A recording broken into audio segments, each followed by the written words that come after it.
창세기 35장 1절에서 15절 말씀입니다. 하나님이 야곱에게 이르시되 일어나 베델로 올라가서 거기 거주하며 내가 내 형 에서의 낯을 피하여 도망하던 때에 내게 나타났던 하나님께 거기서 제단을 쌓으라 하신지라. 야곱이 이에 자기 집안 사람과 자기와 함께한 모든 자에게 이르되 너희 중에 있는 이방 신상들을 버리고 자신을 정결하게 하고 너희들의 의복을 바꾸어 입으라. 우리가 일어나 베델로 올라가자. 내 환난 날에 내게 응답하시며 내가 가는 길에서 나와 함께 하신 하나님께 내가 거기서 제단을 쌓으려 하노라 하매 그들이 자기 손에 있는 모든 이방 신상들과 자기 귀에 있는 귀고리들을 야곱에게 주는지라. 야곱이 그것들을 세겜 근처 상수리나무 아래에 묻고 그들이 떠났으나 하나님이 그 사면 거울들로 크게 두려워하게 하셨으므로 야곱의 아들들을 추격하는 자가 없었더라. 야곱과 그와 함께한 모든 사람이 가나안 땅 루스 곧 베델에 이르고 그가 거기서 제단을 쌓고 그곳을 엘베델이라 불렀으니 이는 그의 형의 낯을 피할 때에 하나님이 거기서 그에게 나타나셨음이더라. 리브가의 유모 드보라가 죽음에 그를 베델 아래에 있는 상수리나무 밑에 장사하고 그 나무 이름을 알론 바굿이라 불렀더라.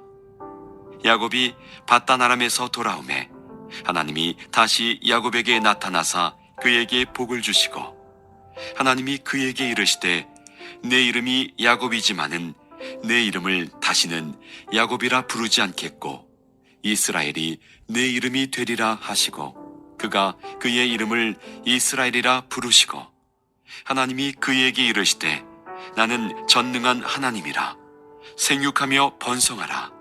한 백성과 백성들의 총회가 내게서 나오고 왕들이 내 허리에서 나오리라.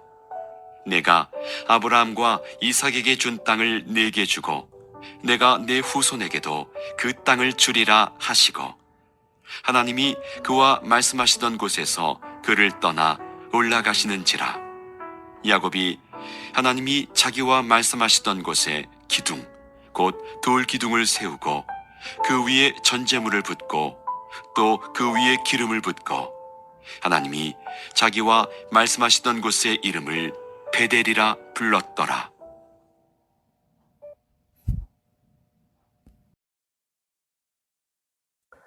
창세기 34장은 우리가 여러 번 나누어서 우리가 말씀을 묵상을 했는데요.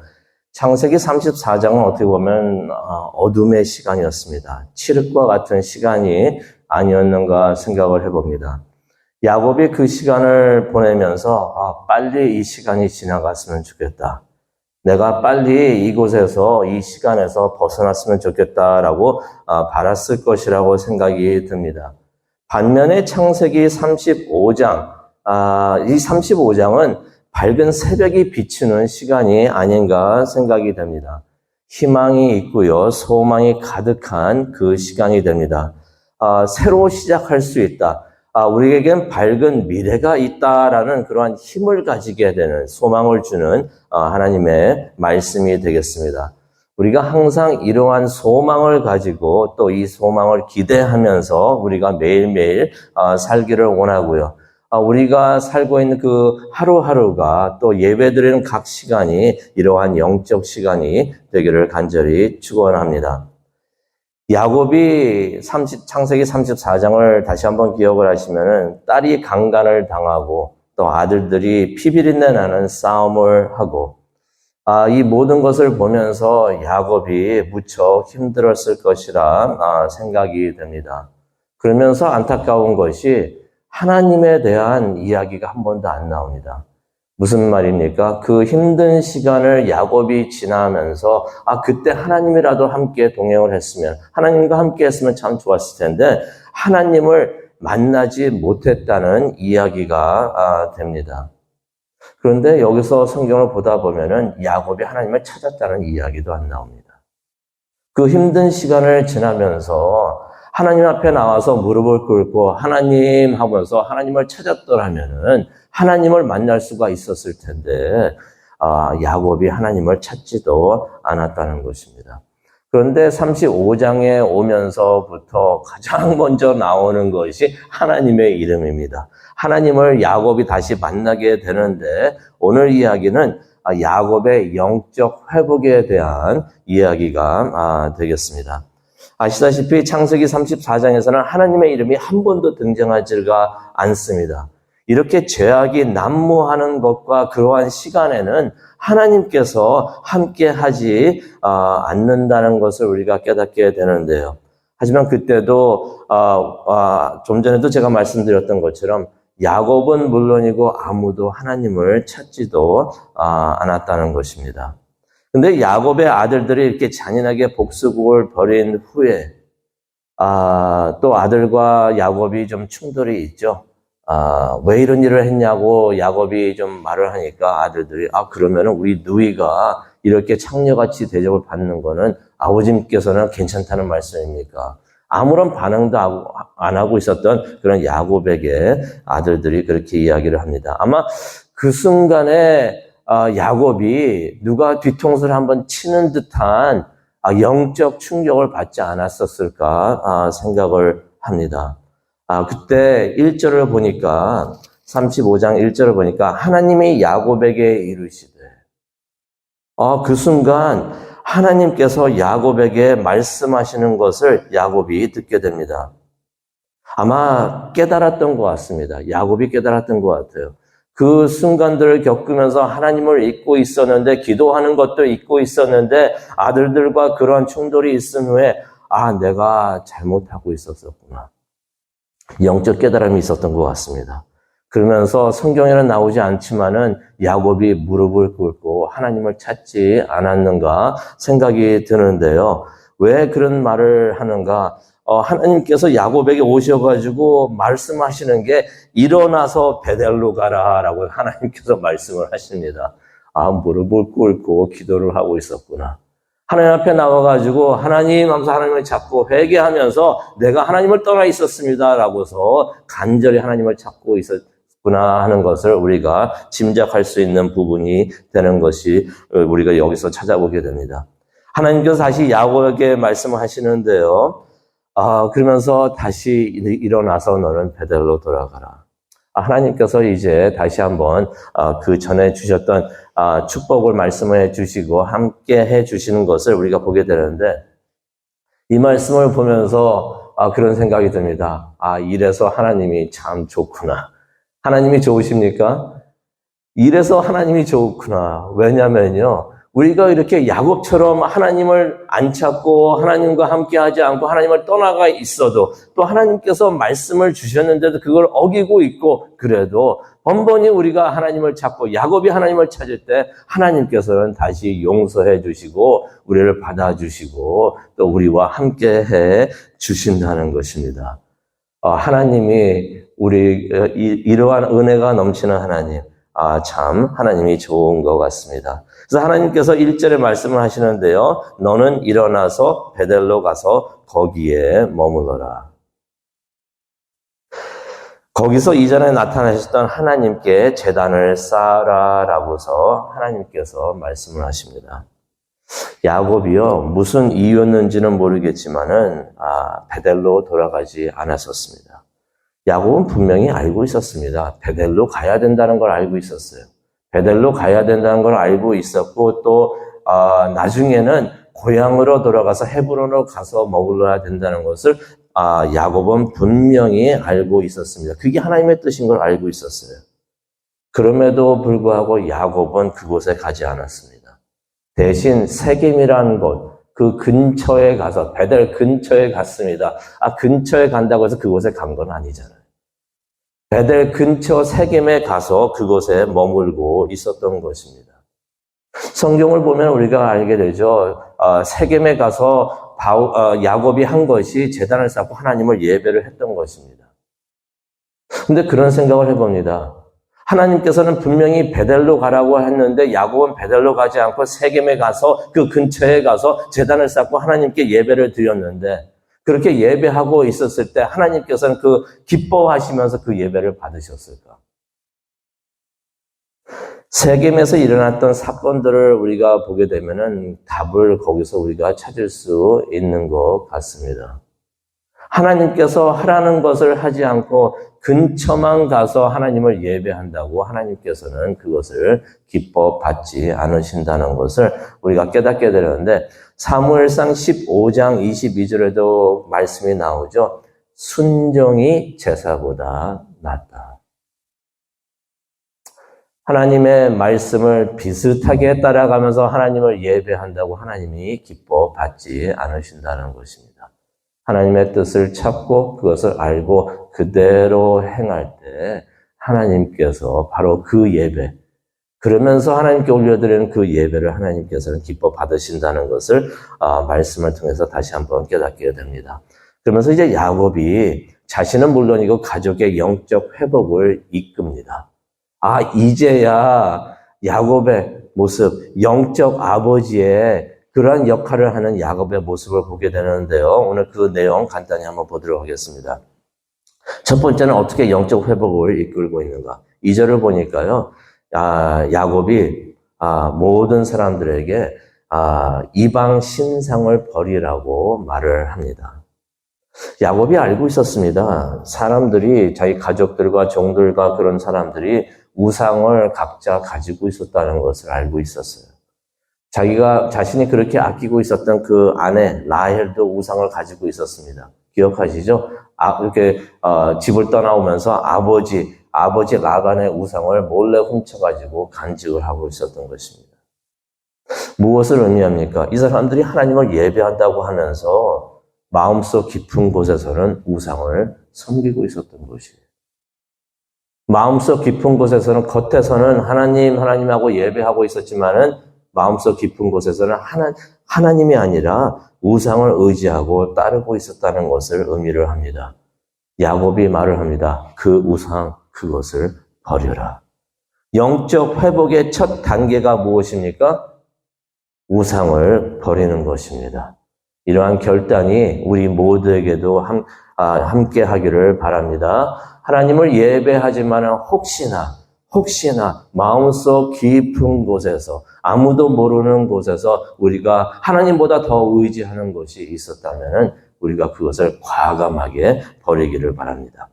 두 번째는 무엇을 해야 되는가? 2절에 보니까 정결하게 하고 옷을 갈아입으라 라는 말을 합니다. 목욕을 하라는 것이죠. 목욕과 새 옷을 입으라 하는 것인데 이것은 어떠한 의미가 있는가? 새로운 시작을 의미를 합니다. 한국에도 이런 풍습이 있죠. 무엇을 새롭게 하려고 할 때 목욕을 합니다. 목욕을 하고 새 옷도 입고 그렇게 하는데 이스라엘에도 그러한 문화가 있었던 것입니다. 근데 우리가 잘 알고 있습니다. 아무리 우리가 목욕을 하고 아무리 우리가 몸을 잘 씻고 새 옷을 입어도 우리가 영적으로 새로워지지 않는다는 것을 알고 있습니다.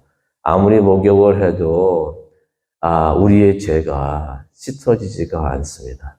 아무리 우리가 새 옷을, 좋은 옷을 입는다고 해도 우리는 새롭게 시작을 하지를 못합니다. 그래서 다윗이 시편 51편에도 그러죠. 본인이 그렇게 하고 싶어서 할 수 있었다면 분명히 수백 번이라도 했을 텐데 본인이 할 수 없으니까 다윗이 뭐라고 합니까? 하나님께 와서 하나님이 해주십시오. 하나님이 씻어주셔야 됩니다. 씻어주시옵소서. 깨끗하게 씻어주시옵소서. 죄를 회개하면서 하나님의 은혜에 의지하는 그러한 다윗의 모습을 보는데 다윗이 죄를 회개하면서 하나님께 용서를 구했던 것입니다. 우리가 어떻게 영적으로 정결함을 얻을 수가 있는가? 우리는 못합니다. 하나님만이 해주실 수가 있습니다. 하나님만이 우리의 죄를 다 용서해주고 깨끗하게 해주실 수 있는 줄로 믿습니다. 그래서 하나님께 나와서 하나님이 씻겨주시옵소서. 예수님의 피로써 우리를 다 씻어주시고 우리의 죄를 가져가 주시옵소서. 그렇게 우리가 영적으로 정결함을 받는 우리 모두가 되기를 간절히 축원합니다. 그리고 또 우리가 무엇을 해야 되는가? 이게 참 중요하다고 생각이 드는데요. 4절과 5절을 보게 되면은 야곱이 그렇게 하라고 말을 하고서 실제로 합니다. 우상을 땅에 묻고요. 4절에 보니까 우상을 땅에 묻고 베델로 떠났다라는 말씀이 나옵니다. 영적인 말을 하는 것과 실제로 그렇게 행동을 하는 것은 큰 차이가 있는 줄로 믿습니다. 그렇게 하자 해놓고서 하지 않으면 아무런 의미가 없어요. 그런데 야곱과 가족들 그렇게 합니다. 우상을 땅에 묻고 실제로 베델로 떠나갔던 것입니다. 야곱이요, 이전에는 이걸 못했던 것이에요. 베델로 갔어야 되는데, 거기서 하나님을 예배했어야 되는데, 베델까지 못 가고 그 근처 세겜까지 가가지고 하나님을 예배하면서 이 정도 하면 됐겠지라고 생각을 했는데 그게 그렇게 되지 않았다는 것입니다. 이렇게 영적 회복을 하고 있을 때 하나님께서 5절을 보니까 야곱과 함께 하시면서 지켜 보호하셨다라는 말씀이 나옵니다. 하나님과 동행하시기를 원하십니까? 하나님의 지켜 보호하심을 원하십니까? 하나님께서 자녀들과 함께 하여 주시고 가족과 함께 하여 주시고 우리 교회와 함께 하시는 것을 원하십니까? 하나님께 함께 하면서 하나님과 영적 관계를 회복하시기를 바랍니다. 하나님께서 우리와 함께 해 주실 것입니다. 그러면서 이제 7절을 보니까 베델에 도착해서 하나님을 이제 야곱이 예배하는데요. 이때 하나님께서 예배하고 있는 야곱에게 내려오셔서 만나 주시는 것을 우리가 보게 됩니다. 그 장면이 이제 9절에 나오는데요. 근데 9절을 보게 되면은 하나님이 야곱에게 나타나서 그에게 복을 주시고 했지만 하나님께서 내려오셨다는 말씀이 없습니다. 그런데 내려오신 것을 보게 되는데 그것을 깨닫게 되면 더욱더 은혜가 큽니다. 내려오셨던 것을 어떻게 알 수가 있는가? 13절을 가기를 원합니다. 13절을 가니까 하나님이 그와 말씀하시는 곳에서 그를 떠나 올라가시느니라. 하나님이 오셔가지고 야곱에게 말씀을 하실 때 하나님께서 직접 내려오셨다는 것입니다. 얼마나 은혜가 되는 말씀인지 다시 한번 우리가 깨닫게 되는데요. 그러니 이때 야곱이 하나님께 올려졌던 예배가 은혜의 시간이었구나. 우리가 기도하기를 원합니다. 지금 하나님 예배하고 기도하는 이 시간 하나님 우리에게 직접 내려와 주시옵소서. 우리는 못 올라가는데 하나님이 내려와 주셔서 우리를 만나 주시옵소서. 우리가 힘들어하는 바로 그곳에서 우리가 쓰러져 있는데 힘들어하는데 하나님을 찾고 있는데 하나님 그곳에서 우리를 만나 주시옵소서. 그런 기도를 하는 우리 모두가 되기를 원합니다. 그곳에서 하나님께서 야곱의 이름을 다시 한번 재확인시켜 주십니다. 너는 야곱이 아니고 이스라엘이다. 나는 너의 엘샤다이, 전능한 하나님이 된다라고서 하나님께서 재확인시켜 주십니다. 엘샤다이, 엘샤다이, 엘샤다이. 전능하신 하나님, 못하시는 것이 하나도 없는 전능하신 하나님인 것을 하나님께서 다시 알려주십니다. 하나님을 만나는 이 순간이 엘샤다이 하나님을 만나는 우리 모두가 되기를 원합니다. 우리의 이름이 바뀌어서 하나님께서 이름을 불러주신 그 이름, 새롭게 시작하며 희망과 소망이 넘치는 그러한 삶을 사는 우리가 되기를 원합니다. 우리가 정결하게 영적으로 회복되고 그렇게 주님을 만나는 이 기도의 시간이 되기를 원하고 하나님을 예배하고 우리의 삶과 우리 교회에서의 하나님을 섬기는 삶이 되기를 간절히 축원합니다. 기도하시겠습니다. 하나님을 만나면서 하나님의 이름을 불러봅니다. 엘샤다이, 엘샤다이. 전능하신 하나님이신 것을 다시 한번 깨닫고 하나님 앞에 나옵니다. 우리를 영적으로 회복시켜 주시고 우리와 함께하게 하여 주시옵소서. 우리 삶에 있어서 우상이라는 것이 조그만 것이라도 있다면 그것을 다 버리고 예수님의 피로써 모든 죄를 다 씻김을 얻고 하나님과 동행하는 우리 모두가 되게 하여 주시옵소서. 그러할 때 우리가 천국을 체험할 수 있는 줄로 믿습니다. 하나님과 동행하며 기쁘게 간증할 수 있는 우리 모두가 될 수 있도록 하나님 은혜 내려 주시옵소서. 이 모든 말씀 예수님의 이름으로 기도합니다. 아멘.